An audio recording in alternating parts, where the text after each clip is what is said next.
Life is full of distractions. And so I want you to think about what are your goals and what is it that you see for yourself in and out of the pandemic. You just saw a video. Here I am, 77, just a few months ago, about 3 months ago, I connected with my birth family and to see a picture for the first time of my birth mother and father. This thing called life, it's just so unpredictable. And so that in the middle of all the stuff that we have to do and the things that you have to do in terms of your personal stuff, in terms of your business and the people that's a part of your team, and all of the unexpected distractions that we just don't see coming. This is a very challenging time. And what we have to do and know is, first of all, we have to have a program for ourselves to handle what's going on. And I want you to write this down. When things go wrong, don't go with them, because they're going to go wrong. That's going to happen. And so having a strategy, a game plan, a ritual to train your mind to observe things and not buy into the things that you see, that's major now more than ever. This is no time to lose it. And so when we look at all the conflict and all the things, the confusions and the violence and the spike in suicide and politicians lying out of their necks every day and say, don't believe your lying eyes. You say, come on. This is a different kind of place. And so this is a time that you have to begin to focus on you. This lady, she was working in hospice and she was interviewing patients who just had a few weeks to live, about 2 months to 3 months. And she asked them, what do you regret about your life? And the majority of them said that I wasn't true to myself, that I wish that I had done the things that had been true to me. It's been said that most people die unlived lives. They die a life that's not them. And so I started examining, where am I now and what am I to do with what I'm going through, just with one of my children who's bipolar schizophrenic. How do I handle that? I call Fab and say, hey, I need some help. Do you know anybody that can help me? Because here I am, can motivate people around the world, and my son, look like I made him by myself, can't hear my voice. So that's very challenging and it's very humbling. So part of what I want to share with you, develop a ritual for you. I'm the fix-it person, but I had to begin to anchor myself in the words, Lord, grant me the serenity to accept the things that I can't change, the courage to change the things that I can, and the wisdom to know the difference. And if that wasn't enough, I'm at Cancer Centers of America last week, and they said, Mr. Brown, we know we gave you the Perseverance Award for 29-year prostate cancer conqueror. But we see something here, because I just said, let me just check myself out and see how things are going. And they said, your white blood cells are low. We've not seen this. And I remember reading a book called Who's the Matter with Me? And what I realized, that the shift that has taken place in my health that I'm now proactively dealing with, it is a result of stress, that I was allowing the stress, dealing with my son, dealing with the business and all my children and all of the things that I just have to deal with. No, excuse me, not have to deal with, that I get to deal with. I want you to write this down. Operation Clean Slate. Come on, somebody. Well, I'm coming for you right now. I started saying, wait a minute. A lot of stuff that I had on my plate, it wasn't my stuff. And so I decided Operation Clean Slate. I started getting stuff off my plate, my children, my brothers and my sisters and friends. My mother had a sign, my adopted mother had a sign on her mirror, and it read, "Oh Lord, help me keep my nose out of other people's business." Now I understand. I want you to write this down. We live our lives forward, but we understand it looking backwards. Now I understand what Mama meant, because I was putting my nose in a lot of business that was not my business. Operation Clean Slate. So you have to sometimes stop, look, and make an assessment and ask the question, what am I to do with this? Where am I going? What's going on with me? Who am I really? Who have I been being? And I have been being Superman or Mighty Mouse. Here I come to save the day. It's Mighty Mouse. He's on his way. I said, no, I resign. I can't even call Superman to help me out. You know why? Because they eliminated the telephone booths. He can't even change clothes. I told him not to remove those telephone booths. He's not gonna risk being arrested for indecent exposure, taking off his clothes in a telephone booth. Now that's not an option. So, so here we are. And we have to deal with this stuff. And so number one, you gotta be true to yourself. You gotta have a ritual to take care of yourself. And you know this. And it's very important. And sometimes we need to be reminded of what we know. I'm getting still, and I'm reading the Bible, the Torah, the Kabbalah, the Holy Quran. I'm reading everything. When they said, Mr. Brown, your PSA, which stands for prostate specific antigen 2,400. Wow. And I say, whoa. But guess what? I got it down. To below 0, then it went up to 4. And so I'm working on it again. But what I know is I'm minimizing the stress in my life that I brought into my life. I take responsibility for where I am and this situation. That's an opportunity to prove my discipline and my commitment of making choices that I would be here, and at 77, making the rest of my life the best of my life. And I know that many of you have decided in this mastermind, that's where you are. And because we can't do it by ourselves. And so building mental resolve. I get up early in the morning, listening to things to fortify me, to begin to strengthen myself mentally and emotionally and spiritually.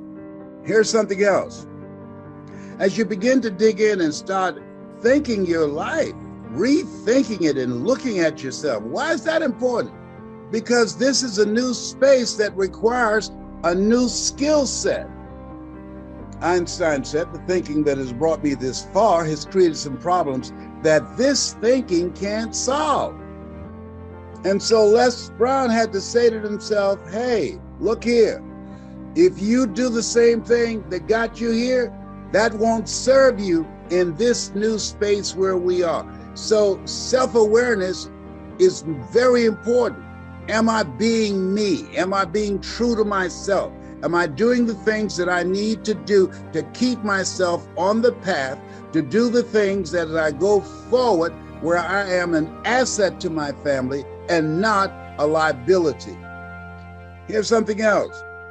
Whatever your goal and dream is, I can share with you based upon my experience, it's possible and it's necessary. You got to decide, I'm going to do this, I'm going to make this happen. But not just that, but also who you have to be in order to do that. Because at the end of the day, and you know this, being with Fab, that people don't live life as it is. You live life as you are.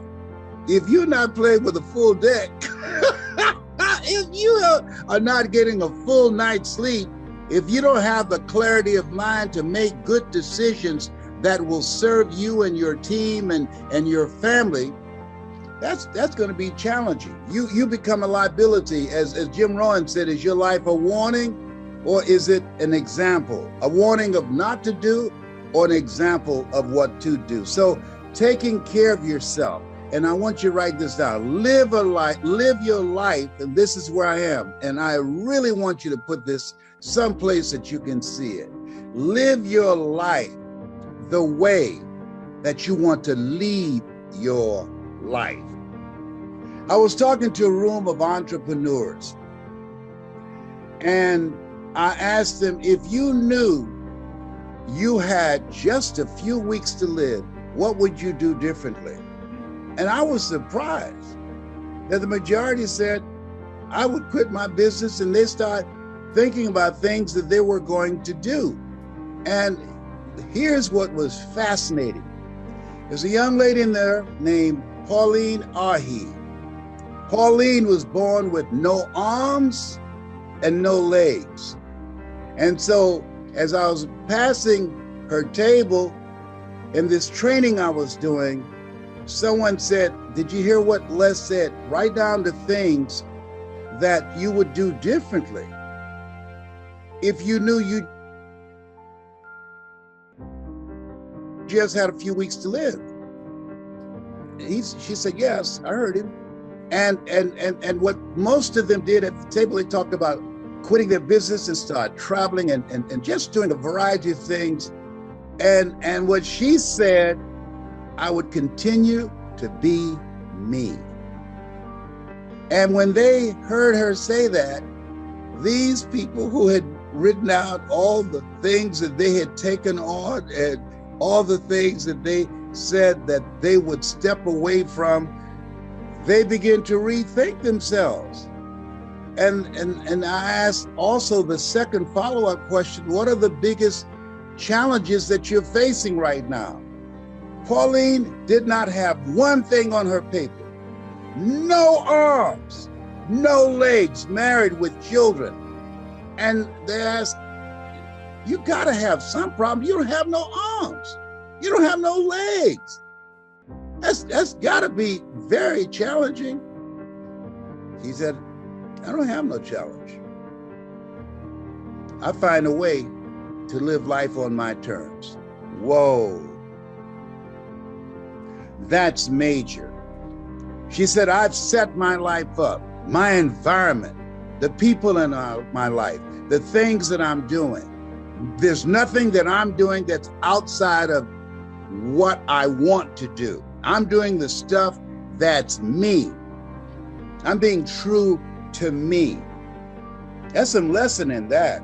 See, if I knew I had a few weeks to live, I'd do more Zooms and give more motivational speeches. I told my kids that they tell you I'm dead, don't let them embalm me for 3 days. Sneak in there and put a microphone in my head and my hand in the morgue. And if I don't grab it and say, you gotta be hungry, you call your brothers and sisters and say, Dad's gone. Yeah, and if my casket give me a microphone or some Colonel Sanders chicken, I'll be fine. This thing called life. So just determining who are you now and who is it you need to be for this vision that you see of yourself, because life is very challenging. It's sometimes up, sometimes down. Sometimes things go well and sometimes they don't go so well. It's a roller coaster. And so be true to you and decide the things that you envision for yourself, the reason that you're there, the goals that you've set, the relationships that you're building. Make sure that it represents who you are and the things that you envision. You got to have a mindset that I'm going to do this, just like we got started out. Some stuff happened. It's called life. Think it not strange that you're faced to fiery furnaces of this world. You will, not you might. You will have tribulations. Here's something else. Determine what is it that you really want. That's major. What do I really want? And when I started practicing, and I got this from a friend of mine, business partner, Celeste Johnson, Operation Clean Slate, I took a lot of things off my plate, and I'm focusing on doing those things that's in my heart. Where your heart is, there your treasure is also. Spending more time with my children and my grandchildren and my 4 great-grandsons. And so when you look at the things that you want, of creating special moments, it's been said it's not the number of breaths that you take, but the number of breaths that takes, the number of moments that you create that takes your breath away. And that's what I'm looking at and focusing on. I remember when I read this article about Howard Hughes, who at that time was the wealthiest man in the world, and they were trying to rush him someplace on an airplane, and he died. And someone asked the question, how much did he leave? And somebody answered, all of it.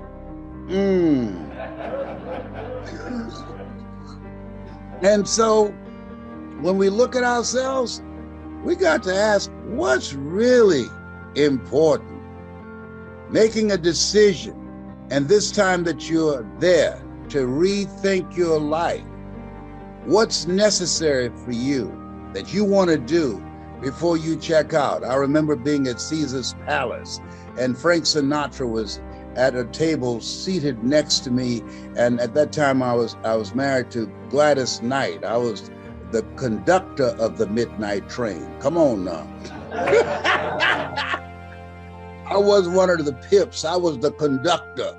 Come on.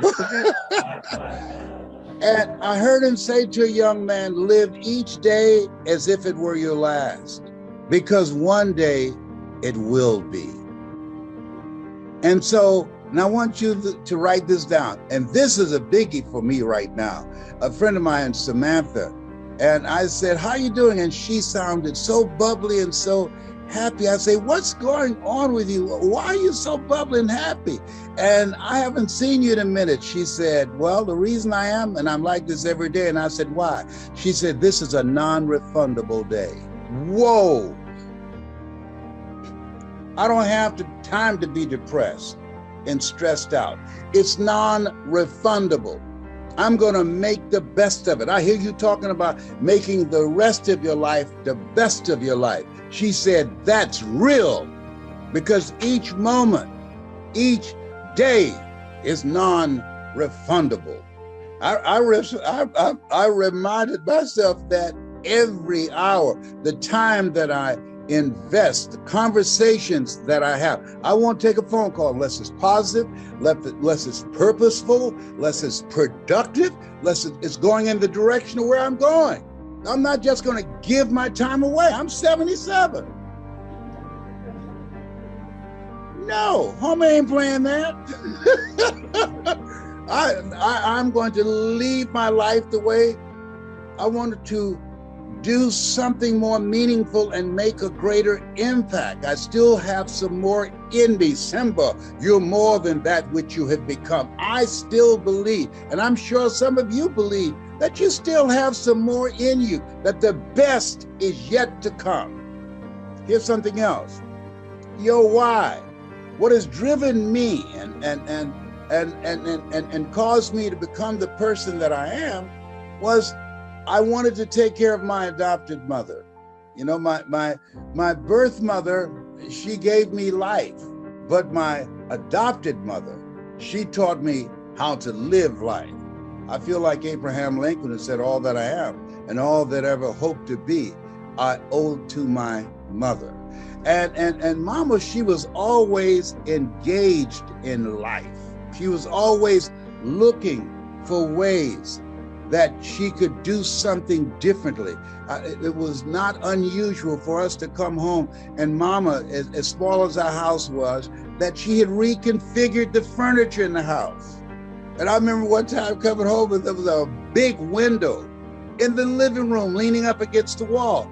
And I said, Mama, why do you have this window here? Well, they tore this house down and you say you're gonna get me a home. Well, I got this window So if you're gonna build me a home, I got a window that could fit. I said, no, man, I'm not gonna buy a home that don't have windows in every room. Come on. And she most certainly accelerated me to getting the home that I promised her that I would get for her.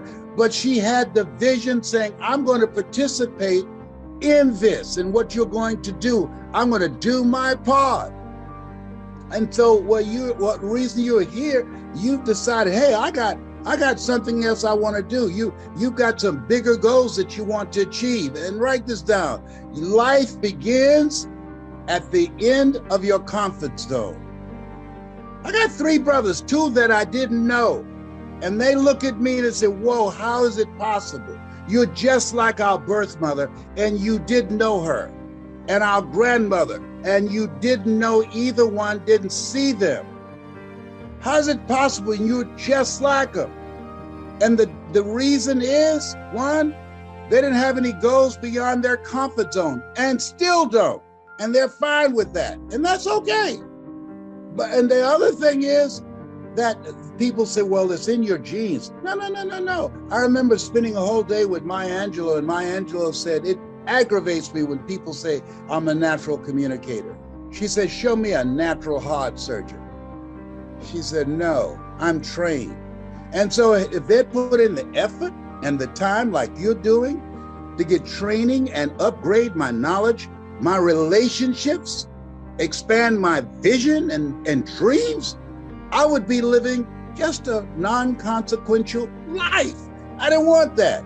The reason you're there, that you want to make a greater impact with your business, with the people that you're working with, to bring out the best in them, but also be the model, not just the messenger, but the message that you want to bring out the best in yourself, to challenge yourself.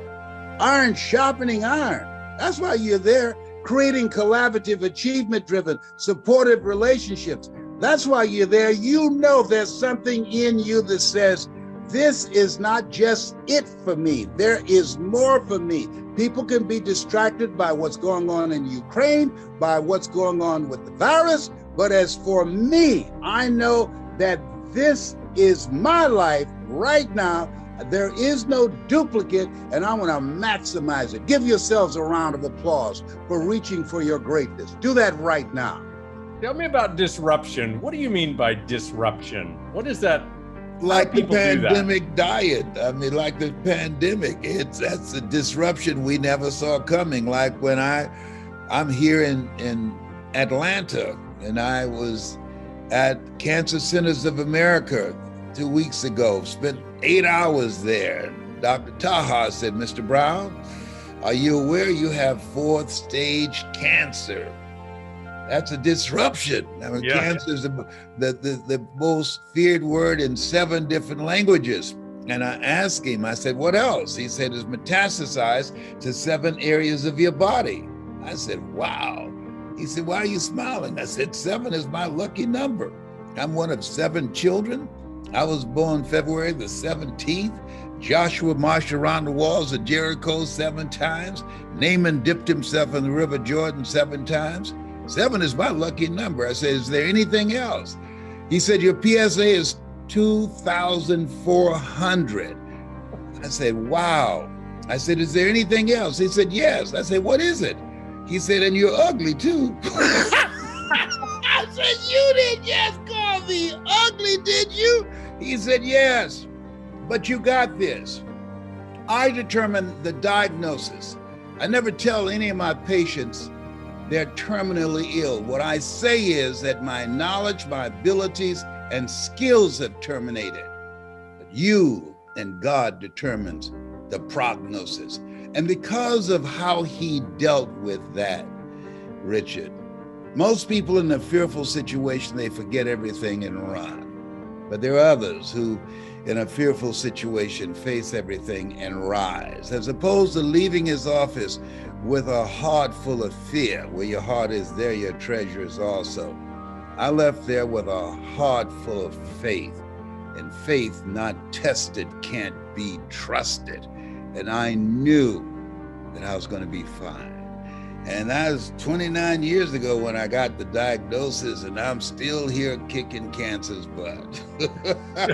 I think every time I've heard you speak, Les, at least in the last 20 years, you've been telling the story about stage 4 cancer. I mean, you got to be the longest cancer survivor of stage 4 on the planet. And how couldn't you be with that attitude? I mean, your doctor had to just be amazed at the attitude and the words. You know, Les, one of the things I've always been inspired by you with is your choice of words. Can you tell the audience why words matter? Words, they affect our attitude and how we see ourselves. The words that we speak to ourselves, studies indicate that over 87% of our self-talk is negative. So we must monitor the words that we speak to ourselves, the words that we speak to the people that we love, and the words that we speak about our dreams and our aspirations. Words are very, very powerful. It was Steve Jobs, he said, the storyteller, the person who knows how to put words together, is the most powerful person on the planet. And he's actually very, very right when he said that, because we live in the attention economy, very noisy world. And your ability to communicate, how you use words, will determine whether or not you're able to draw attention to yourself or your product or your ideas, your business, or your knowledge, and make a point, be able to tell your story, and be able to influence and impact people. Words are crucial. You know, one of the things that I've always admired about you, a gift that you have, is if I'm sitting in a room or on the computer listening to one of your trainings, the content of your training, you know, might be packed into this much area.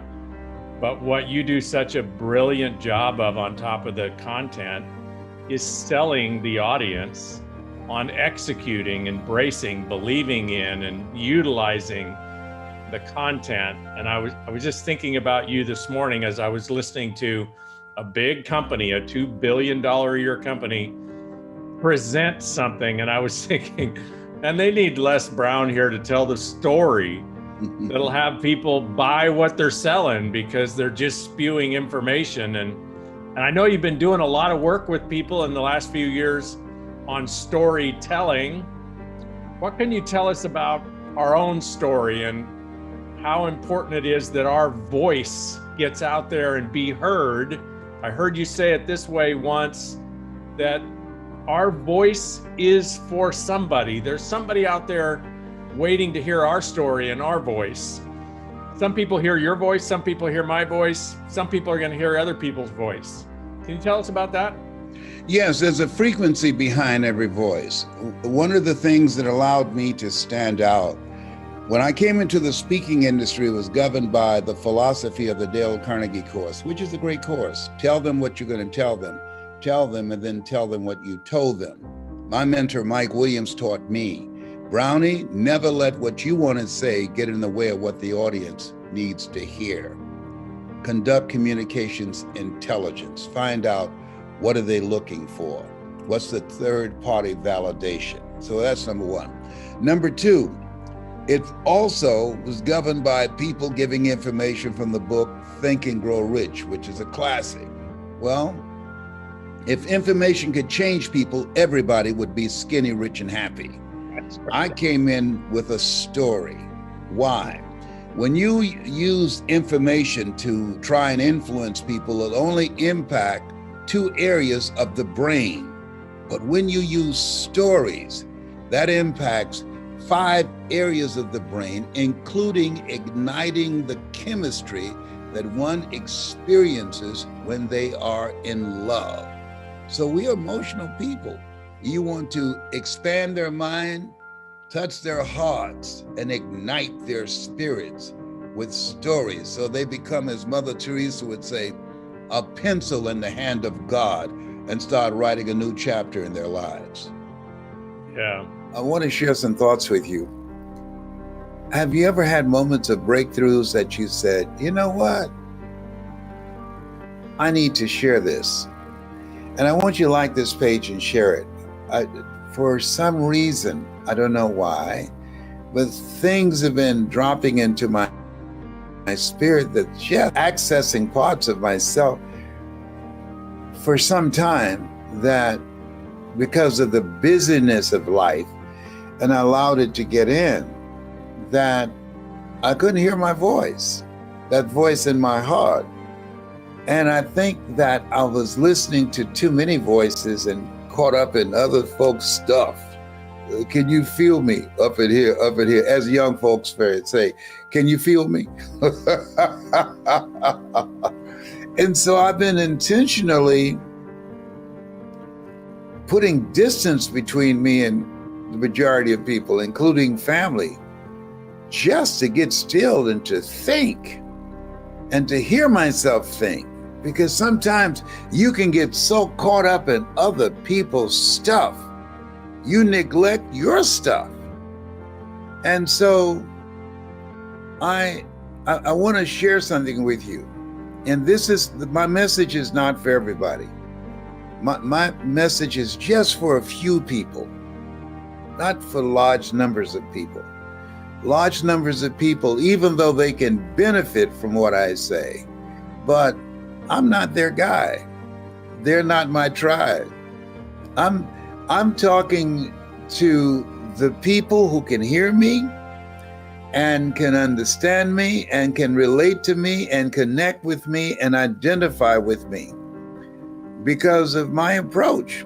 My approach is different. I'm listening to a lot of these entertainers and athletes, and there's so many people out here that just can't speak without foul language. There's no filter between their brains and their mouth. And I just can't open my mind to that. A guy wanted me to put together, and when I started looking at it, within 1 minute, I had to stop. And I called him, I said, man, I can't listen to your stuff. He said, why not? I said, the language is too filthy. I don't want to give up territory in my mind for that. There's some stuff you just got to guard your mind and your heart, that you don't need it in your system. It matters. The words that are spoken to you and the words that you speak and the things that you listen to. You think it's any accident? When you look at young people today and their propensity for vulgar language and violent behavior, you think that's an accident? No, absolutely not. So this is for the few, and I want you to like this page and share it. If you know anybody who's heard my voice and they got some value of what I shared, please. And so I want to share some thoughts with you, and they're not going to be long. And here's what I want you to do. I want you to think about something that's very important to you, something that you'd like to do with your life, something that you would like to accomplish, and that gives your life a sense of meaning and purpose. I want you to think about that right now. I want to share with you, this is my mother, Mamie Brown. And so she took my brothers and sisters and I in as foster kids, and then eventually she adopted us. My brother and I, my twin brother, we were conceived in Gainesville, Georgia. Our birth mother was Dorothy Rucker and Doc Oliver Randolph. And so she came down to Liberty City in Miami to give birth to us and put us up foster care. And so my goal and vision was, that gave my life a sense of meaning and purpose, was I told Mama, what is it, Leslie? When I become a man, I'm gonna buy you a home. As you think about your goals and dreams, I want you to write this down. You don't get in life what you want. You get in life what you are. I was talking to a friend of mine, single mother of 2, and she has 4 different jobs. Spent the majority of her time in her life investing in herself, developing herself, and positioning herself to be able to take care of her children and to live a larger life to provide for them and herself. And it's important that you have some purpose with your life, as mine was in buying my mother home, but I want you to write this down. Sacrifice. That when Mamie Brown, my adopted mother, always say when I speak, God took me out of my biological mother's womb and placed me in the heart of my adopted mother. That was a sacrifice for her. Her life changed. At 46, she took in 7 kids that she didn't give birth to. And Mama was attractive. Mama had the ability to sing. She had all types of talents. But when she said to Mr. Moss, our godfather, yes, I'll take him, because our birth mother, thank God, Dorothy Bell Rucker, didn't want Wesley and I separated, and nobody wanted to adopt twins. But Mamie Brown said, I'll take both of them. And her life changed. I remember Mr. Moss said when he was driving Mama back from Liberty City to Overtown in Miami, and she was looking at the 2 of us, and tears of gratitude rolling down her cheeks as she was so thankful that she now for the first time had children in her life, that she could share life with kids. She never had any children herself, and she always wanted a child, and she told everybody. And then when our birth mother, Dorothy Bell Rucker and Oliver Randolph, they wouldn't receive them at Jackson Memorial Hospital. I'm 79, so at that time, Jackson Memorial Hospital was not receiving colored people or Negroes. And so they went in an abandoned building, and she gave birth to us on a floor, but she went into labor. And so my mother, Mamie Brown, her life changed. When you have a goal and dream, something you've set your sight on that you want to achieve, trust me, you got to ask yourself, what are you willing to give up? When I wanted to speak, when I decided I was going to buy Mama a home, and I decided that this is the area that I wanted to plant my feet, and something that gave my heart and my spirit and my soul a joy that passeth all human understanding. I love communication, and so I became a disc jockey, and I used to be involved in sales. I was a salesman at Sears in the men's department. But communication, I love working with people and interacting with people. I had a training seminar here in Atlanta, and this past weekend I said, there's one thing to do a Zoom, but when you're in the room with me, when I get up in your face, let me tell you something, up in here. It was riveting and powerful. Once you think about something that you love so much, you do it for nothing, but you do it so well that people will pay you to do it. I just talked to someone this morning, and I said, I decline to have you as a client. And so she said, why? I said, I want to work with people that this is who they are. You want to dabble in this place. I want to work with people who have who have the mindset that they got to work, that they have got to do. There's something that's in them, that they've got to do it. And there's a work that them not doing it is not an option. I have got to speak. This is what I do. And so this is who I want to work with, those kinds of people.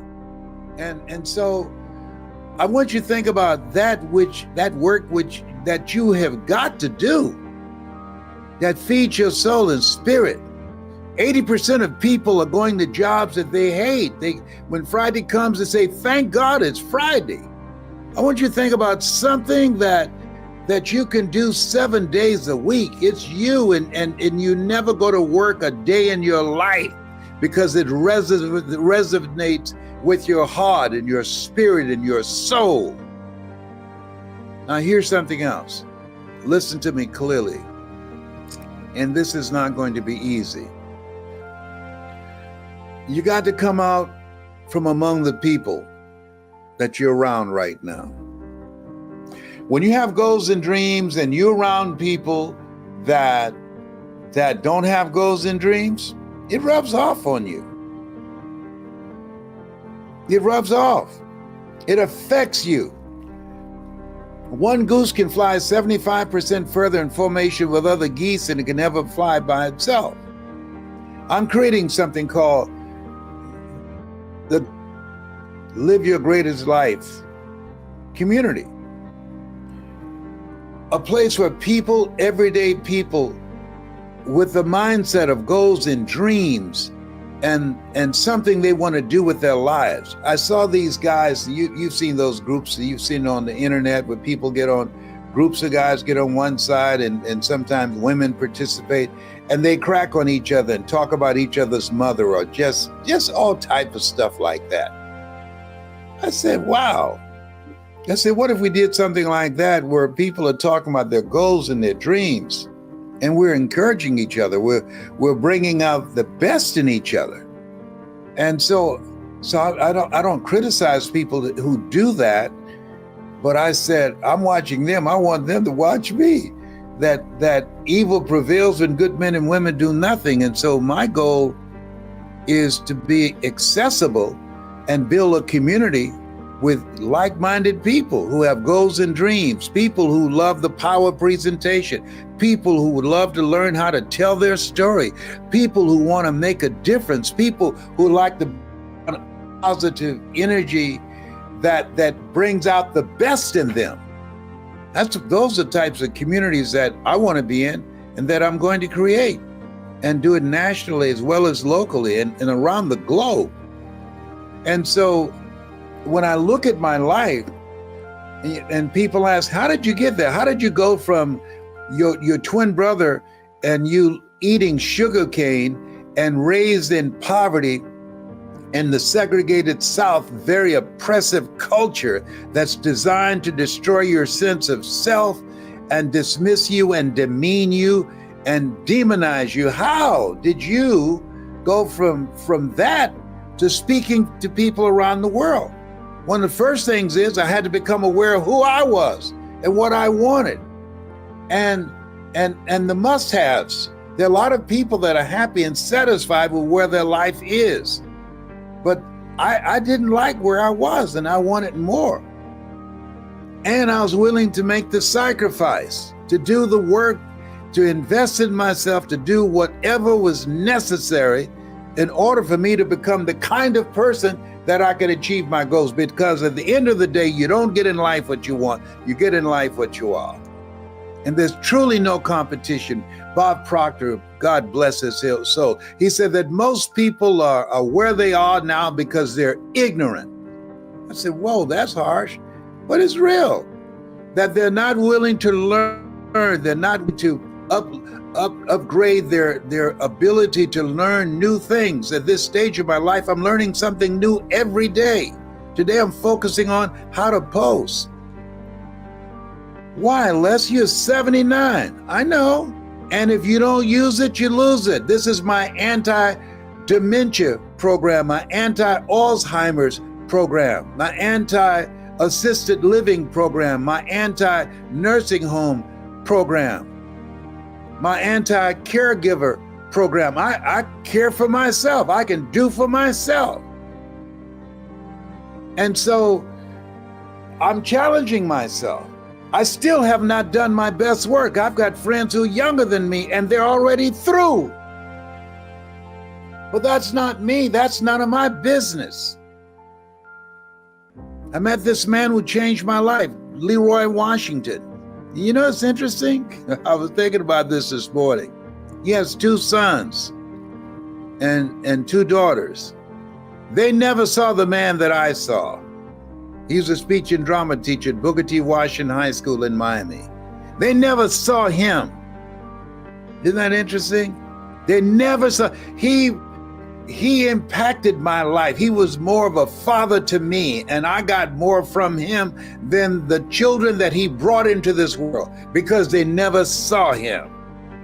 Have you ever been in a relationship with someone and it started going south because they never saw you? They thought that you were someone else. They underestimated who you were, and so they never saw him. I remember one time being in a restaurant on 7th Avenue and 62nd Street in Miami, and one of his sons had a waitress to come to the table and said, your son is outside, he'd like to talk to you. And he went outside to talk to his son. When he came back in, and I asked him, I said, hi, what was going on? Is it an emergency? He said, no, he wanted to borrow $15.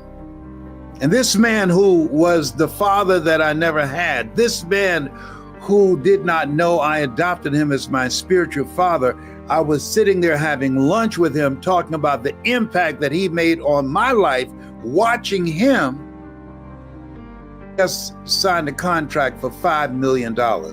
His son outside calling him to come outside to borrow $15 from him. He never knew who his father was. To this day. And there are people around you who don't know you, who don't see you. They have this antiquated old history about you, and that person that they know, that person's gone, they're died. There are people who see me and say, whoa, Les, I can't believe it's you. Yeah, I understand, because the person that you once knew, he doesn't live here anymore. And there are people that you've been in relationship with or used to kick it with or party with, and they see you or you see them and they're totally different. There are different types of faith. Yes. One type of faith is the faith that you have in yourself, the faith that you have in your dreams, your future, right? Yes. Another type of faith is the faith that others have in you that make you stronger. That the other type of faith. But there's another one.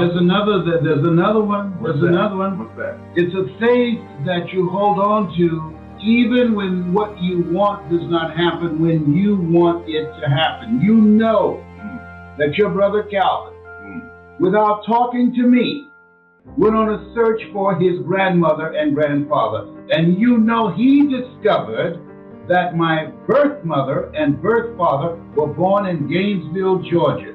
And I saw for the first time,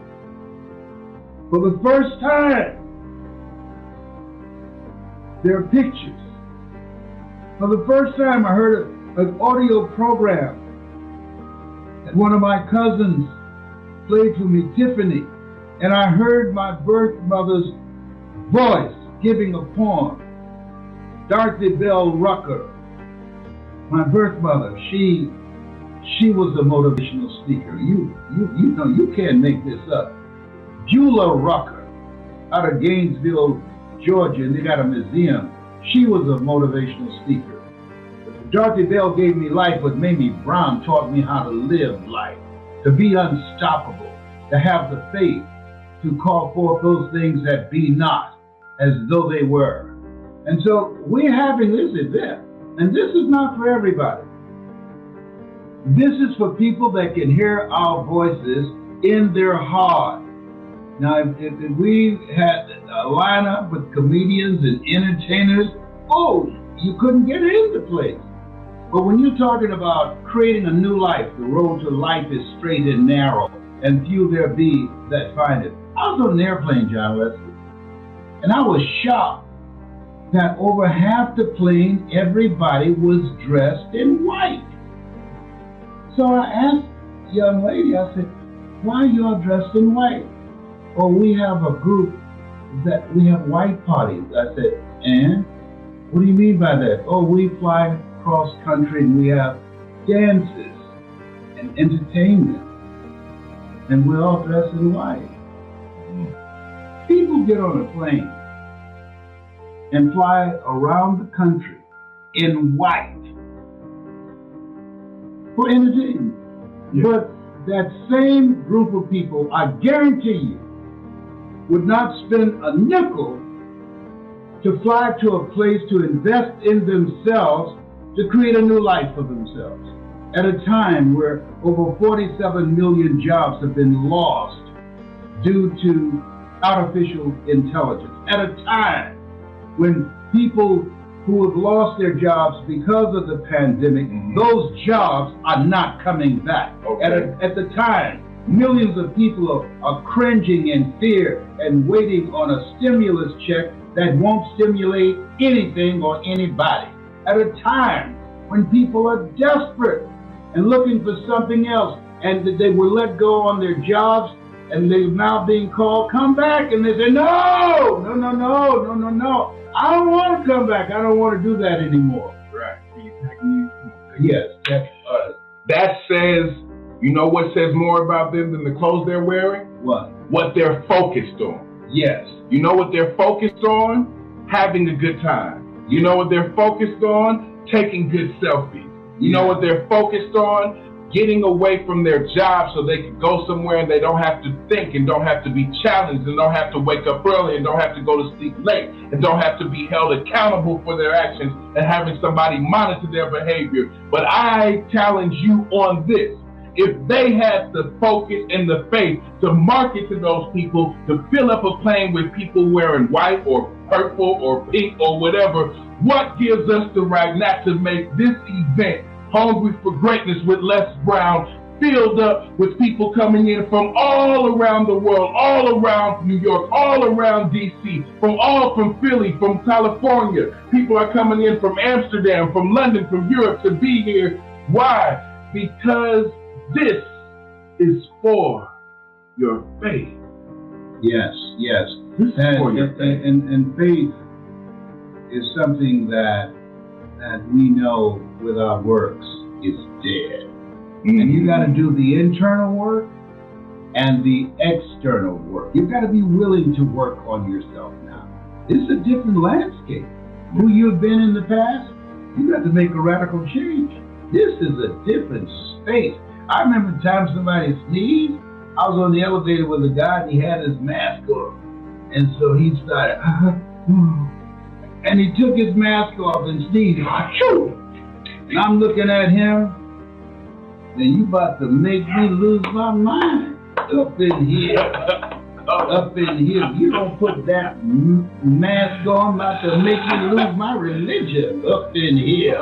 Were you beating him up with your eyebrows? I was. Oh yeah. So listen, you know what's changed also, Dad? What? Music. When you grew up, what was a rap? You mean the rap that I used to do? No, just what was a rap? Did rapping exist when you grew up? No. Okay. No. It did not exist. A rap was a jail record. A rap was a jail record? That was your rap. Oh my God. What's the rap they put on you? What did you do? What crime did you create? And you know what y'all call it today? Oh, I caught a case. I just say, well, who threw it to you? Right. No, you broke in somebody's house. That's what happened. So you caught a case. Yes. Now, this is interesting because everyone has their story and their journey. Yeah. And part of my story is I noticed as I was growing up, I noticed that young people were tuned in more to rappers than they were thought leaders and motivators.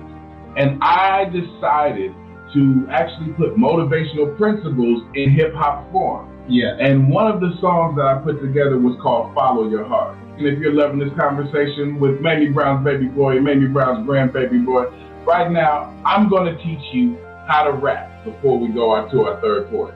Are you ready? You gonna teach me how to rap? I'm gonna teach you how to what rap. What about my own rap? LB, Triple P, Les Brown, you platter playing Papa. There were none before me, and there will be none after me. Therefore, that makes me the one and only. Young and single and love to make you certified, bona fide, and indubitably qualified to bring you satisfaction, a whole lot of action. What's wrong with that? What's wrong when I was in elementary school and young girls will ask me, why do they call you Mr. Vocabulary? And I said, because linguistically or orationally, I'm emphatic that I possess an ad infinitum etymology, which is simply incalculable. However, I want to be like Columbus. I believe in the simplicity of life, and I want to discover you. Boom! Come on! You think y'all just came up with rap? Oh, that'd be a break. The only problem with that is you have to do more than one rap, okay? We gotta teach you some more rap. This rap is about faith. Can you turn that sad on him because I'm having a heart attack. You shining already, please. Where are you, man? It's over there. It's right over there. Yeah, go right there. Staff members when you need them. I don't know.